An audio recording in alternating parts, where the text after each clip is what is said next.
अरब की गद्दारी की वजह से आज गाजा अकेला पड़ चुका है और फिलिस्तीन मुसलमानों के हाथ से निकल चुका है। हजरात मोहतरम, आपको बता दूं कि हालात इतने खराब हैं कि अरब देश एक लाइन से मिलकर फिलिस्तीन से गद्दारी कर रहे हैं। रिपोर्ट इतनी दिल दुखाने वाली है कि मैं आपको बता नहीं सकता, मेरा तो बड़ा दिल दुख रहा है। इजिप्ट जो लगातार इजराइल की आलोचना कर रहा था, आपको बता दूं कि ये वो देश इजिप्ट है, ये वो मुस्लिम देश गद्दार है, ये अरब वो देश गद्दार है जो लगातार इजराइल से सामान खरीद रहा है। और कब से? ये फुल स्क्रीन पर रिपोर्ट लगा रहा हूँ, यही रिपोर्ट फुल स्क्रीन पर लगा रहा हूँ ताकि आप ध्यान से देख लें। भाई साहब, जब से ये जंग चल रही है, यानी जब से गाजा के अंदर इजराइल ने नरसंहार शुरू किया है, तब से 331 मिलियन डॉलर से ज्यादा का सामान इजिप्ट इजराइल से खरीद चुका है।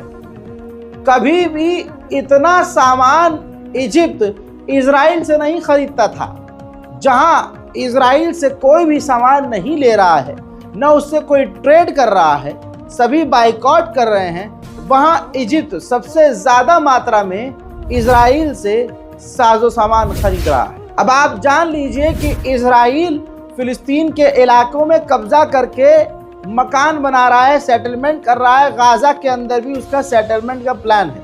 ये बात क्लियर है? तो सिर्फ इजिप्ट सिर्फ सामान खरीद नहीं रहा बल्कि बेच भी रहा है। सीमेंट है, ईंट है, इस तरह के कंस्ट्रक्शन के जो सामान है वो इजिप्ट इजराइल को दे रहा है पैसों के लिए। तो एक बड़ा ट्रेड मुस्लिम देश, पड़ोसी देश, अरब देश इजराइल के साथ कर रहा है। जहां तमाम अरब देश पीछे रहने चाहिए और मुस्लिम देशों का बिल्कुल इकट्ठा होकर इजराइल का बाइकआउट करना चाहिए, यहां इजिप्ट का रूप दूसरा है।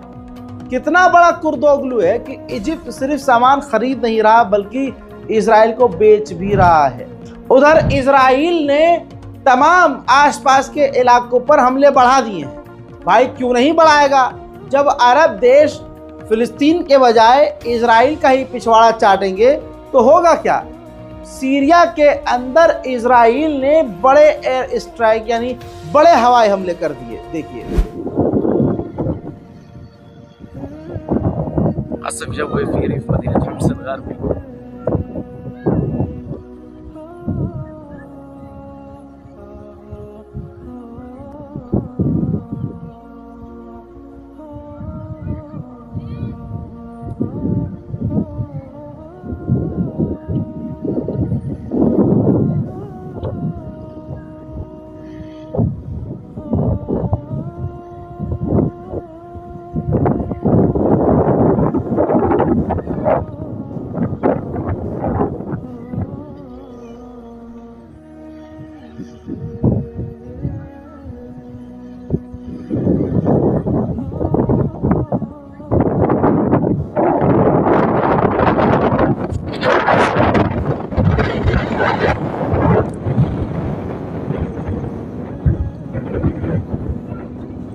उधर आपको बता दूं कि इसी तरह से लेबनान के कई इलाकों पर एयर स्ट्राइक करने के बाद इजराइल के फाइटर जेट जो हैं वापस जाते हुए नजर आए हैं।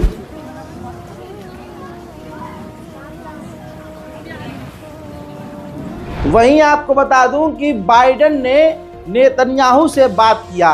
बाइडेन ने नेतन्याहू से बात करके बताया कि इजराइल की सेना फिलाडेल्फी कॉरिडोर के एक हिस्से से बाहर निकलेगी, यानी पूरी तरह से गाजा से बाहर नहीं जाएगी इजराइल की फौज। तो आप समझ सकते हैं कि अमेरिका बस हुल दे रहा है हमें उम्मीद दे रहा है कि हाँ चलो ठीक है, इजराइल की फ़ौज गाज़ा से निकल जाएगी, लेकिन हकीकत यह है कि 10 जगह में से सिर्फ एक जगह से इजराइल की इस फ़ौज जो है पीछे हटेगी। इसका मतलब ये नहीं है कि इजराइल गाज़ा से निकल जाएगा। वहीं इजराइल पूरी ताकत से अभी भी गज़ा पर हमले कर रहा है। हालांकि वहाँ की बिल्डिंग्स खाली हैं क्योंकि इजराइल बिल्डिंगों को निशाना बना रहा है, लेकिन इजराइल हमला करके तमाम इलाकों को समतल करने में लगा हुआ है।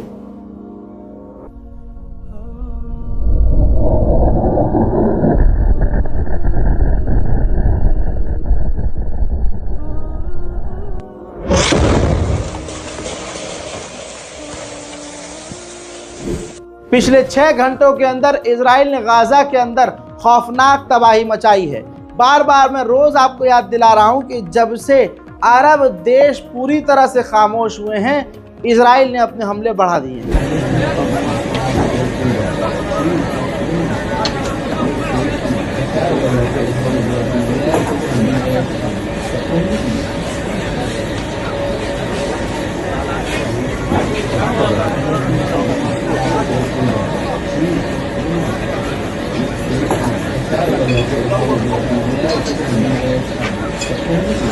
हज़रात मोहतरम, इसी तरह से इजराइल के फाइटर जेट लगातार गज़ा के ऊपर हमला करने के लिए उड़ान भर रहे हैं।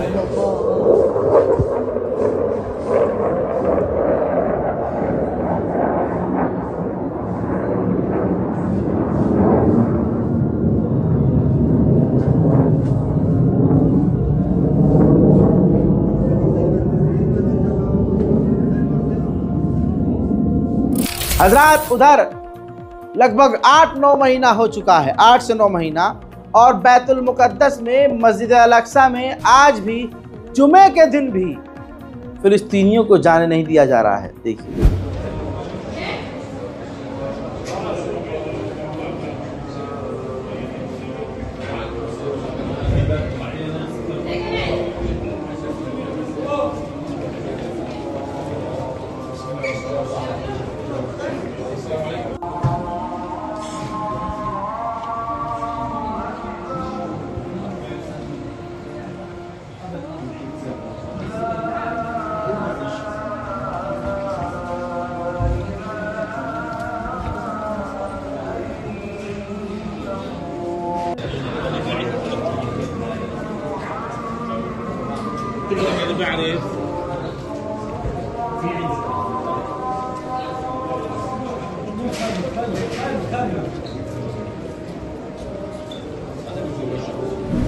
उधर वेस्ट बैंक के इलाके में, फिलिस्तीन के वेस्ट बैंक के इलाके में मस्जिद है। उस मस्जिद में नमाज जुमा होने से पहले ही वहां टीयर गैस डालकर गोलीबारी करके फिलिस्तीनियों को वहां से, उनकी मस्जिद से बाहर निकाला गया।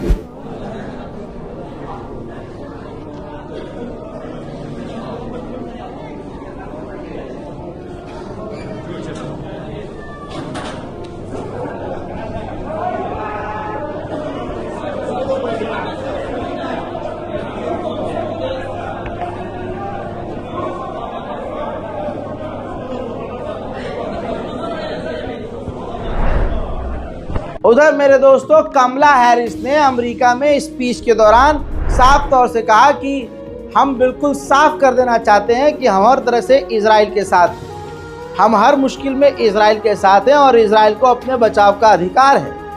लेकिन फिलिस्तीन में जो इस वक्त हो रहा है और जो लोग मारे जा रहे हैं, जो जनता मारी जा रही है, वो हार्ट ब्रेकिंग है, दिल को दुखाने वाली है। सुनिए। President Biden and I are working around the clock because now is the time to get a hostage deal and a ceasefire deal done.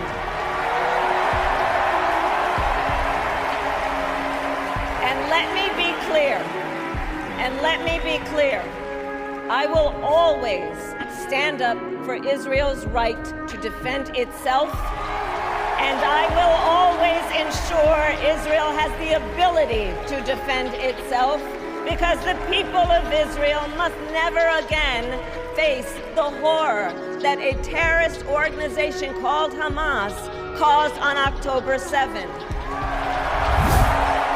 including जिस जगह कमला हैरिस ने खड़े होकर ये स्पीच दी वो अमेरिका में काफ़ी फेमस जगह है, DNC।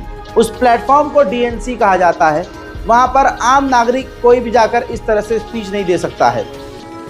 ऐसे में इस प्लेटफॉर्म को कमला हैरिस को दिया गया और उसके बाद जो इजराइल के समर्थक दूसरे लोग हैं इजराइल, उनको भी दिया गया बोलने के लिए कि आप भी बोल सकते हैं। और जो इजराइल के हॉस्टेज के परिवार वाले हैं, यानी हमास की कैद में जो यहूदी हैं, उनके परिवार वालों को भी इस स्टेज को DNC को दिया गया कि आप भी यहाँ खड़े होकर पूरी दुनिया को संबोधित कर सकते हैं। लेकिन जब फिलिस्तीनी एक्टिविस्ट और फिलिस्तीनी की बारी आई कि हमें भी मौका मिले, हम भी यहाँ से हम पर जो जुल्म हो रहा है हम वो बोले, तो उनको इजाज़त नहीं दी गई और DNC का प्लेटफॉर्म फिलिस्तीनियों को नहीं दिया गया, फिलिस्तीनी सपोर्टर अमरीकियों को भी नहीं दिया गया।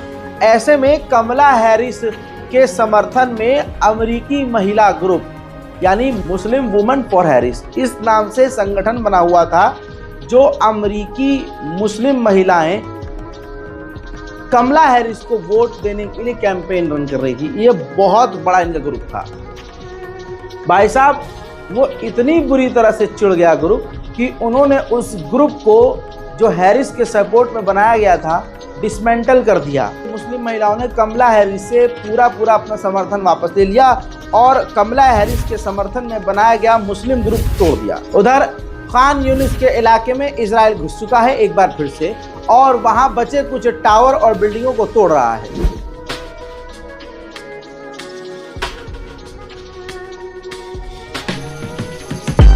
इजराइल ने सीरिया पर हवाई हमला किया तो अमेरिका ने भी सीरिया पर हवाई हमला किया। दोनों मिलकर इस वक्त पूरी दुनिया और मिडिल ईस्ट के लिए खतरा बने हुए हैं। मेरे दोस्तों, इस बारकोड का इस्तेमाल कीजिए ताकि गाजा और फिलिस्तीन की हम कुछ मदद कर सकें। इस रिपोर्ट को शेयर जरूर कीजिएगा, अपनी राय कमेंट में लिखिएगा और इंतजार कीजिए हमारे अगले अपडेट का। तब तक के लिए जय हिंद।